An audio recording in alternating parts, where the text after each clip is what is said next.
Yeah, folks, the current state of the job market as it stands right now is really miserable. Freelancers suffer from not being able to score meaningful gigs, and even on the client side of things, scamming or getting scammed has become quite a norm. To counter all these challenges, our team has formulated Forkwork. Now, Forkwork is a D application where referrals can earn and grow on the ecosystem. People can put up bounties and get paid for resolving them. Or maybe if they're looking for something much grander, then they can hit up freelance gigs or apply to Web3 jobs uh, through our portal itself. To get onto our application, you need to connect uh, your wallet, and also you need to sign up. Before that, you need to sign up using your Google account. After that, you will be presented with a dashboard. In the dashboard, there will be something called a reputation score. Now, based on the reputation score, you will be able to earn more gigs, and basically people would choose your solution to resolve more bounties. Basically, that reputation acts like an on-chain reputation for you as a freelancer or a bounty hunter, and that would eventually lead up for you to have more trust, people having more trust in you itself. And of course, by resolving those bounties and completing those freelance gigs, you and getting and referring people to our application, you will be able to earn. So basically, I would sign on to our application.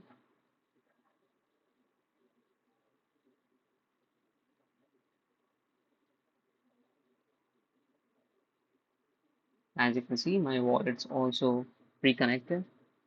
Here you can see my reputation score that I just talked about, the number of active bounties as of now, the gigs that I have completed yet, the total earnings that I have made till date. Now here's my development activity which has been fetched directly from GitHub. You can see the contribution that I've made from the year in 365 days. After that, you can see four options. The first of which is bounty first hiring, freelance gig, stake commitments, and Web3 jobs. So we'll begin with Web3 jobs. So when I hit Web3 jobs, I'll be presented with a screen where there are a number of job listings that are being presented to me. I can click to apply in any of them, and I've been redirected to a third party website from where I can directly apply to this job. All the listings of jobs have been fetched from various places. Where, so we'll go back.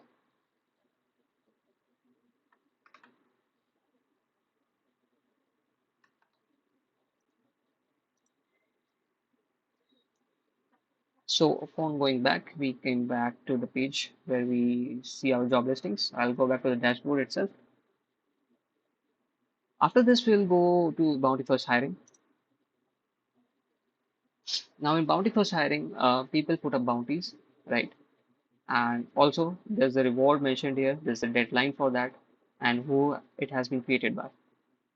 So before trying these out, I would go on to create a bounty for myself, which then I will be claiming from a different account. So as you can see that I have filled up the form for the new bounty, and the new bounty title with a bounty description in Markdown, uh, and I can choose to preview it as well to see how it looks. And thing is that the description for this particular bounty, it will be stored as JSON metadata on IPFS via and Pinata, and we prefer you to put up a markdown formatting for better readability. You can also choose to click on the convert to markdown and convert this to markdown if it's in normal text, right? So here I have set up a reward amount deadline and the category for this particular bounty, and As per here, you can see the deadline set, the total reward pool, and that I right, the total reward pool would be obviously $400 that I've set here. You can also see the current USDT allowance is zero because I haven't actually like proved the USDT that is needed uh, to establish this particular bounty. So I'll just do that. So I'll click on approve USDT and create bounty. So as you can see, it's loading to IPFS, which has been done. And from here, I'll just, it's asking us for the pending cap request. So I'll confirm that. So it has confirmed my approval and it will go on to create a bounty. For that, it will use a certain amount of TBNB from my account. So you can see this is a transaction request. I'll confirm that. And there you go. Our bounty has been successfully created. You can see the bounty details. You can also see the IPFS metadata for this particular bounty, and the transaction hash is also generated for this particular bounty itself. So I'll view all the bounties that we have. As you can see that our bounty listing is right here for development 3. And now what we'll do is log in from a different account and put up a solution for this particular bounty and eventually come back to this account and accept that solution. So as you can see that I have changed my account and now I'll hit up the bounty that we had just created earlier. Here we are presented again with a bounty itself, right? So there's a description for the bounty, which is stored on IPFS. And here one can read the requirements, the submission guidelines, the IPFS URI for this, and the creator's address also is visible here. But what we are here to do is submit to the bounty itself. So here I will submit our solution. So as you can see here that I have pasted my solution. Now what I need to do is just submit this particular solution. So I click on submit and it's uploading to IFS. We'll submit to the blockchain and there will be a transaction request in a minute. And it's asking for some amount of EBNB. So I'll just confirm that. And there you go. Submission's been successful. And you can also check that yes, you have certainly submitted because this is your address and there's the main submission content uh, which has been stored to IEFS. Now we'll simply go back to our previous account and approve this particular submission.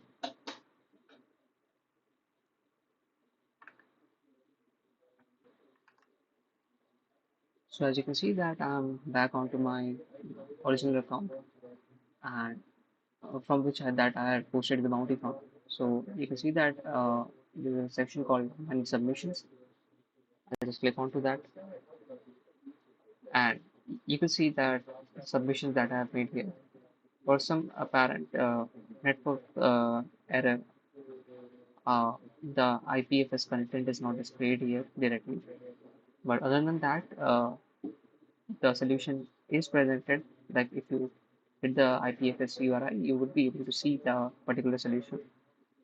And you can choose to cancel the bounty too. There will be a penalty of $4 and as well as there will be a penalty to your reputation as well for doing such because we want the gigs to be as legit as possible, but there can be some reason for which you're canceling the bounty too, so we respect that too. So we'll not be canceling the bounty for now, but eventually, in order to select the winner, there's a time that is the deadline. So after the deadline has been crossed, only then we can select the winner out of all the submissions that have been made to this particular bounty. So we'll just go back for now.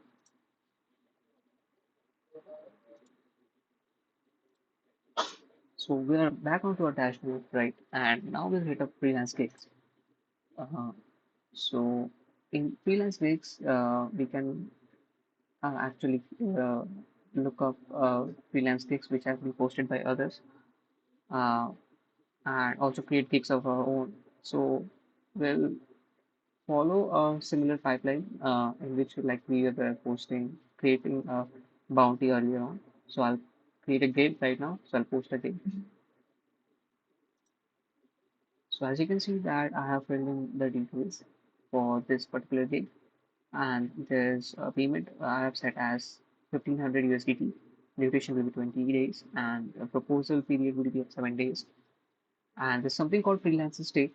So what is this is like the freelancer can, if we want, we can set up a certain amount of Ethereum to be set to as stake, which the freelancer has to stake when he has been selected for this particular gig in order to make him commit to this particular gig, so that there is like no fraudulent acceptance, or like the freelancer just like goes on about his business after accepting the gig while the client waits on this particular. We just want to make him more committed to this particular gig. We can do so by setting up a value here. This is completely optional. So the total gig duration must be longer than the proposal duration. So if freelancers have 7 days to submit proposal, the total gig duration should be more than seven, right? Should this value should not be less than seven at all. So we'll post the gig.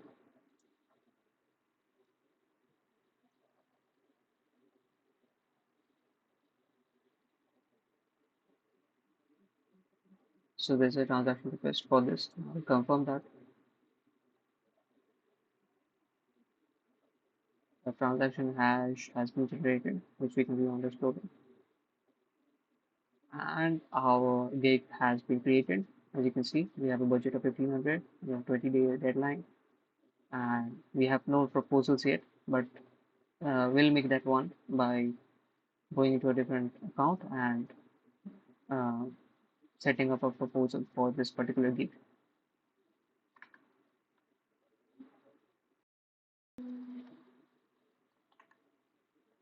So I've changed my accounts, and now we'll go on to view the details of this particular gig that I created.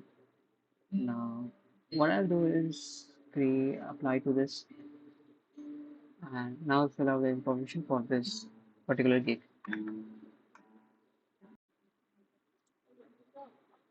So as you can see that I have filled up the details for this gig, and now what I'll do is I'll submit the proposal.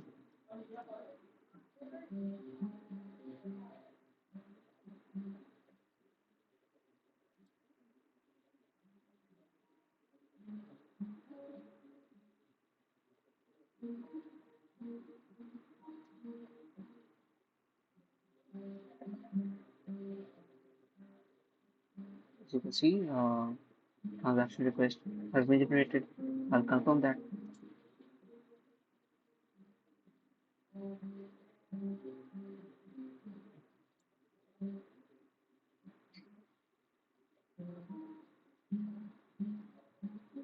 Transaction has is being generated, and that's on the Explorer.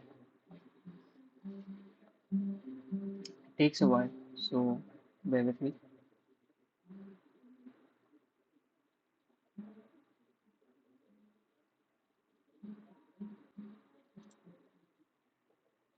As you can see, the proposal was successful, and uh, as, as it shows here that one freelancer has submitted the proposal for this gig.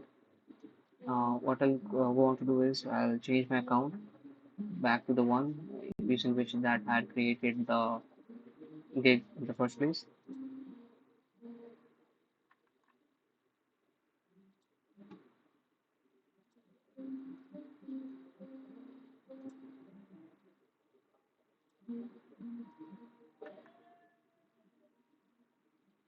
So I'm back to the original account,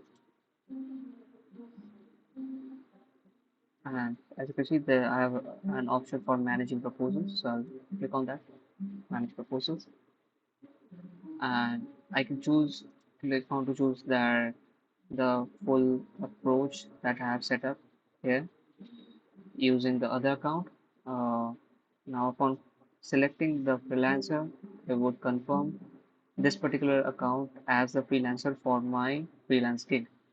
So I'll go on to do that. So I'll select freelancer, transaction request has been generated. I'll confirm that a hash will also generate at the same time, which we can view on the Explorer.